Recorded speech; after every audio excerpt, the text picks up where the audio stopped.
하나님 말씀은 구약성경 레위기 22장 10절에서 16절까지입니다. 우리 같이 한 목소리로 함께 읽겠습니다. 일반인은 성물을 먹지 못할 것이며 제사장의 객이나 품꾼도 다 성물을 먹지 못할 것이니라. 그러나 제사장이 그의 돈으로 어떤 사람을 샀으면 그는 그것을 먹을 것이며 그의 집에서 출생한 자도 그렇게 하여 그들이 제사장의 음식을 먹을 것이며 제사장의 딸이 일반인에게 출가하였으면 거제의 성물을 먹지 못하되 만일 그가 과부가 되든지 이혼을 당하든지 자식이 없이 그의 친정에 돌아와서 젊었을 때와 같으면 그는 그의 아버지 몫의 음식을 먹을 것이나 일반인은 먹지 못할 것이니라. 만일 누가 부지 중에 성물을 먹으면 그 성물에 그것의 5분의 1을 더하여 제사장에게 줄지니라.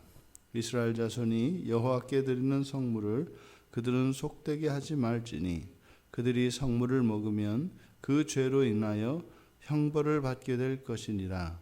나는 그 음식을 거룩하게 하는 여호와이니라. 아멘. 제사장들만 먹을 수 있는 성물이 있습니다. 근데 그 성물을 가족관계와 관련해서 함께 먹을 수 있는 경우와 함께 먹지 못하는 경우에 대해서 말씀하고 있습니다.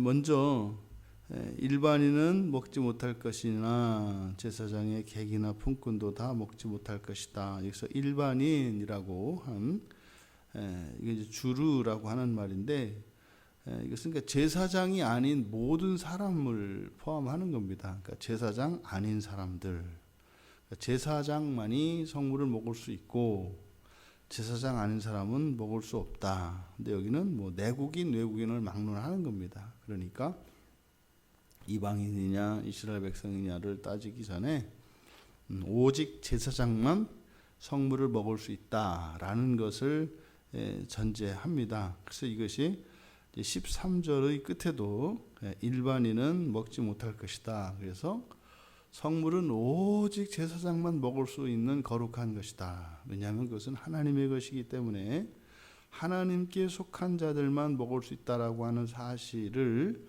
처음과 끝에 두어서 그것을 먼저 강조를 합니다. 그리고 이제 그 안에 이제 5가지의 경우를 들어서 먹을 수 있는 경우, 먹지 못하는 경우를 이제 밝히고 있는데, 제사장이나 그러니까 먹을 수 없는 사람들, 성물을 먹을 수 없는 사람들은 첫째로는 일반인이고, 둘째로는 제사장의 객이나 품꾼, 그리고 세 번째로는 제사장의 출가한 딸입니다. 여기서 객이나 품꾼 또 제사장에 출가한 딸, 이들의 공통점은 언제나 항상 함께 거하지 않는 사람들입니다.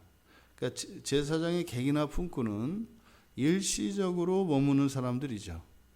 지금 일시적으로는 제사장 집에 제사장과 함께 거하고 있습니다만 이제 곧 떠날 사람들이고 계속 있을 사람들이 아닙니다. 또 출가한 경우 이들은 이제 제사장 아버지인 제사장 집에서 독립해서 살고 있는 딸이기 때문에 이것은 단지 이 딸이 시집을 가면 딸은 참여하지 못합니다. 근데 만약에 다른 제사장에게 갔더라면 또 제사장이 아내이니까 성물을 먹을 수 있겠죠. 그는 물론 이제 남편의 몫의 성물이죠. 그러니까 이제 출가해서 아버지를 떠나 있는, 아버지 집을 떠나 있는 그 딸은 먹지 못합니다. 이제 반대로 먹을 수 있는 경우는 어떤 경우냐? 첫째로 제사장이 돈으로 산 사람, 노예를 일컫는 말이거든요. 돈을 주고 산 사람 먹을 수 있고, 또 두 번째로 그의 집에서 출생한 사람, 이것은 이제 가족을 의미합니다. 그리고 이제 노예의 자식도 의미하겠죠. 그리고 이제 세 번째로 제사장의 출가하지 않은 딸, 그러니까 결혼하기 전까지 아버지 그늘에 있는 딸은 먹을 수 있고, 또 결혼을 했지만 이혼하거나 또 사별을 해서 친정으로 돌아와 있는 경우입니다. 그리고 자식이 없는 경우, 자식이 없어서 친정에서 살고 있는 경우, 이런 경우에 딸은 마치 출가 전의 상태와 동일하기 때문에 생계를 아버지에게 의존하고 있기 때문에 이런 경우에도 이 딸은 여전히 가족으로서 존중되고 성물을 먹을 수가 있습니다. 여기서 보면 이 성물이라고 하는 것은 일반인은 먹을 수 없다. 그러니까 오직 여호와를 섬기는 제사장만 독점적으로 먹을 수 있다라고 밝힙니다. 그리고 나서 이제 먹을 수 있는 경우들을 이야기를 하는데 이게 독특하단 말이죠. 보면 성경에 종종 노예 제도를 인정을 하기 때문에, 그래서 이 성경이 인권을 존중하지 않는다. 그래서 인간의 그 신분에 대한 차별 사상, 이런 인간 차별이 존재한다. 왜냐하면 이제 성경에도 보면 이런 종들이 나오기 때문이죠. 그래서 우리가 과연 성경이 노예제도를 인정을 해요. 그래서 보통 우리가 이해를 할 때 그때는 시대적 상황이었기 때문에 기독교 신앙, 이때 당시는 여호와 신앙이죠. 하나님을 섬기는 이 신앙이라고 하는 것은 그 시대와 그 신앙이 속해 있는 그 민족의 이런 문화와 정신적인 가치를 완전히 무시하지 않습니다. 일정 부분은 그 시대의 문화나 가치를, 그것을 동의하는 것이 아니라 그런 문화와 시대의 이질적이고 반신앙적인 것들을 어느 정도는 포용을 한다고요. 기독교인이 되었다 그래서 그 시대 그가 속한 공동체의 모든 전통과 그 시대의 사조나 가치를 완전히 배제시키지는 않는다 이 말입니다.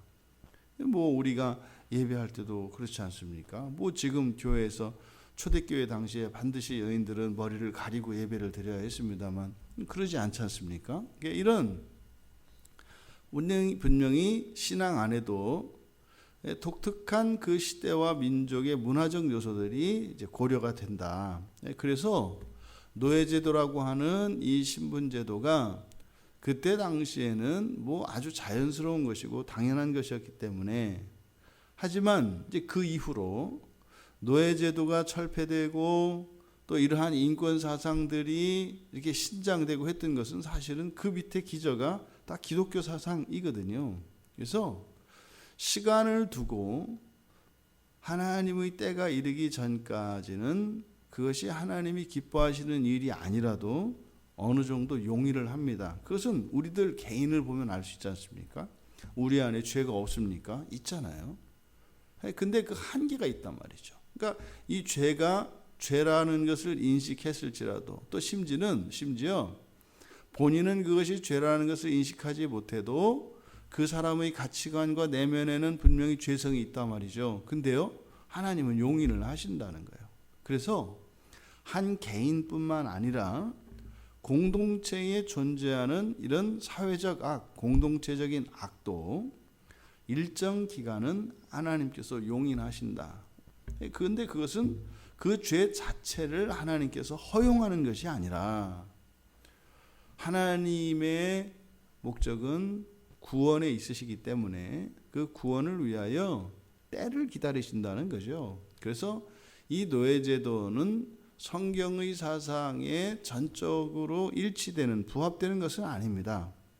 하지만 하나님께서 그 시대의 그 상황에 맞춰서 그 노예제도를 허락하셨다. 그럼 그것으로 인해서 고통당하고 억압받는 이들이 있는데도 하나님이 그렇게 하시는가? 그러니까 하나님이 용인하시는 악과 당시에 하나님을 믿는 백성들이 겪어야 하는 이런 삶의 고난 사이에서 그럼 하나님이 그런 경우에도 허용하시는가? 그렇지 않죠. 그렇지 않습니다. 지금 여기 이 시대의 노예제도라고 하는 것은 오늘날 우리가 생각하는 개념하고 많이 다릅니다. 지금은 개인의 인권이 아주 극도로 신장된 그런 사회를 살고 있지 않습니까? 사실 한 개인이 하나님에 이를 정도로 지금은 끝도 없이 사람의 인권이 너무 높아져 있지 않습니까?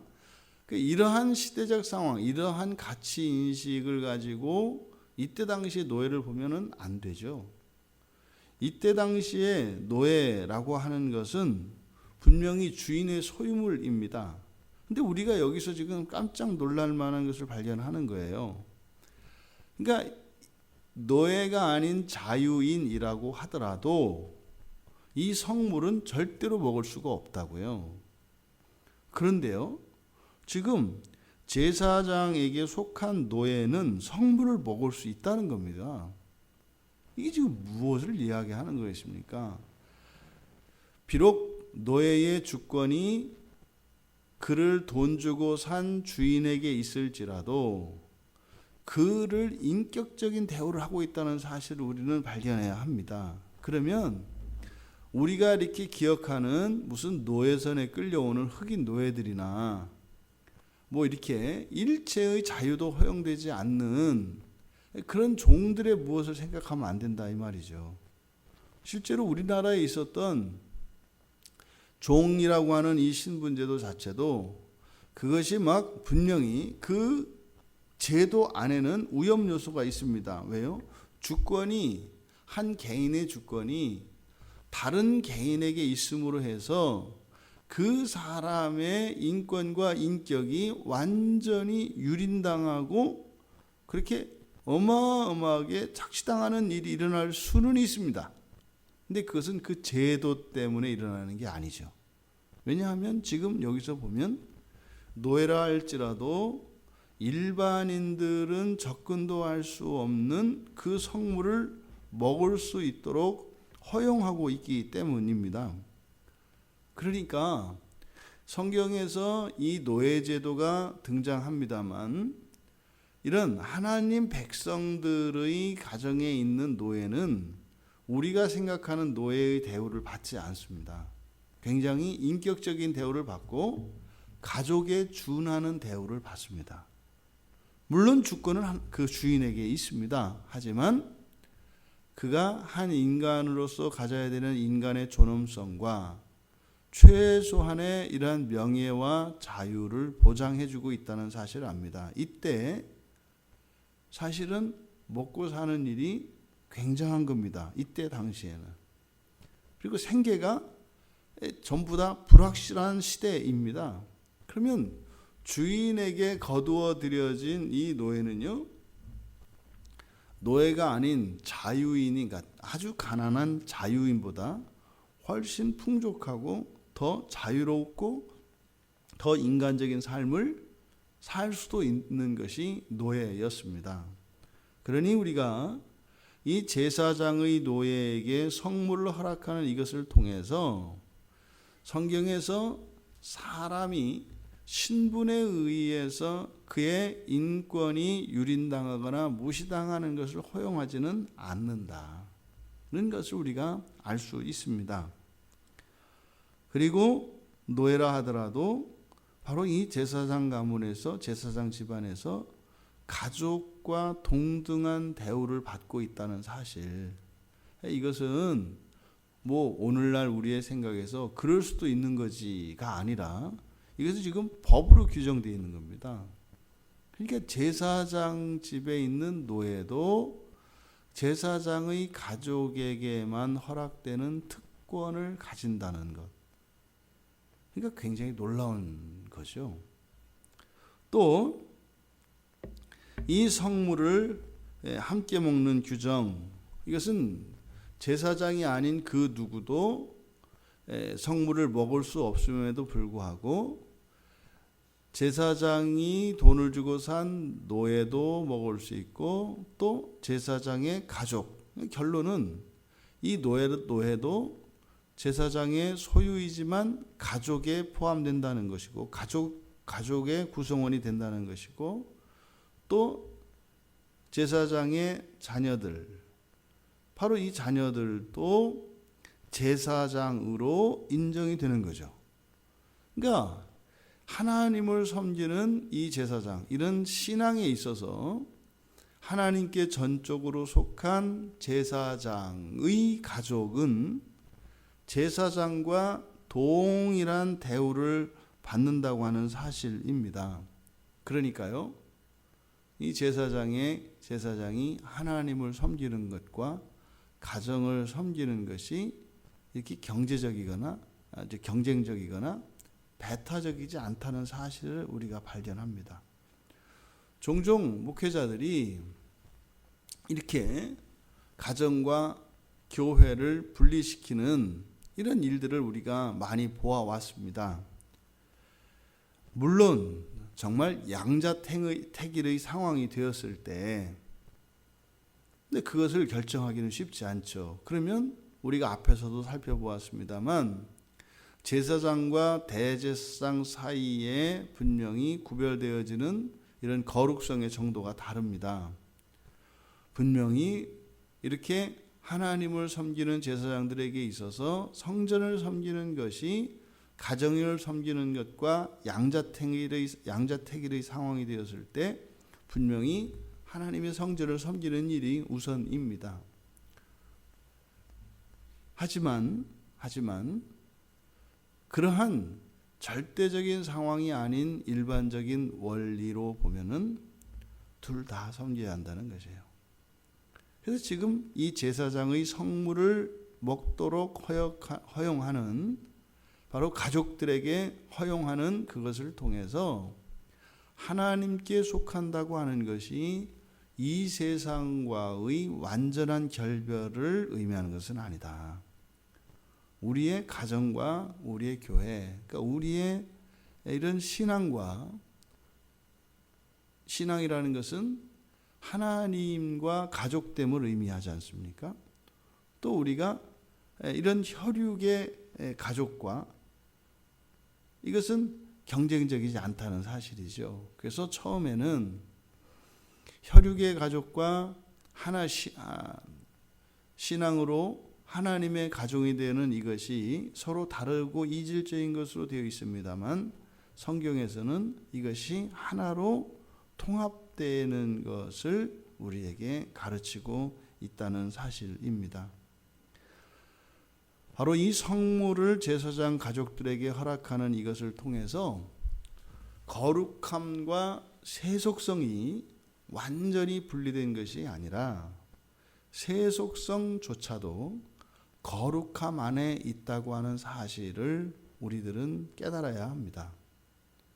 이게 종종 이렇게 우리의 신앙생활과 관련이 없는 것들은 다 금지시키고 그것을 악하다고 생각하는 이런 극단적인 경우가 있습니다.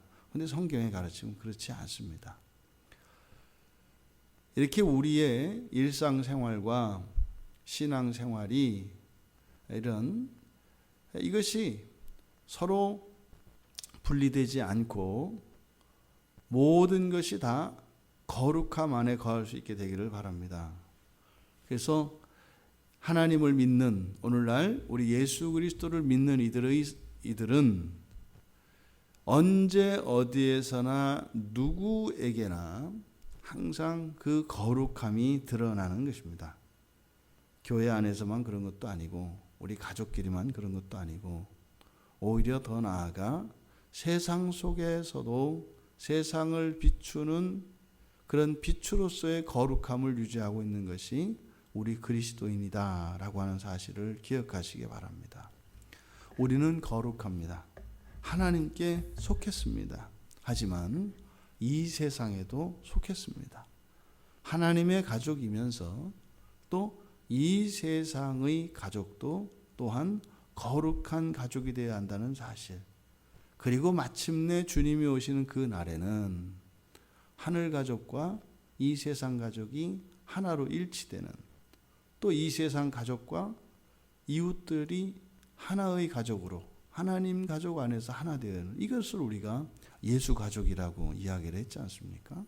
그러니까 예수 가족은 바로 가족의 해체를 의미하는 것이 아니라 가족의 확장과 가족의 완전성으로 확장되어 가는 것이 기독교에서 이야기하는 가족입니다. 이렇게 주님 안에서 날마다 가정이 확장되어지기 바랍니다. 더 나아가 하늘에 이르기까지 하나님의 택함을 받은 모든 백성들과 완전한 하나의 가족이 되는 그 날의 소망을 위하여 살아가시는 우리 모두가 되시기를 주님의 이름으로 축원합니다.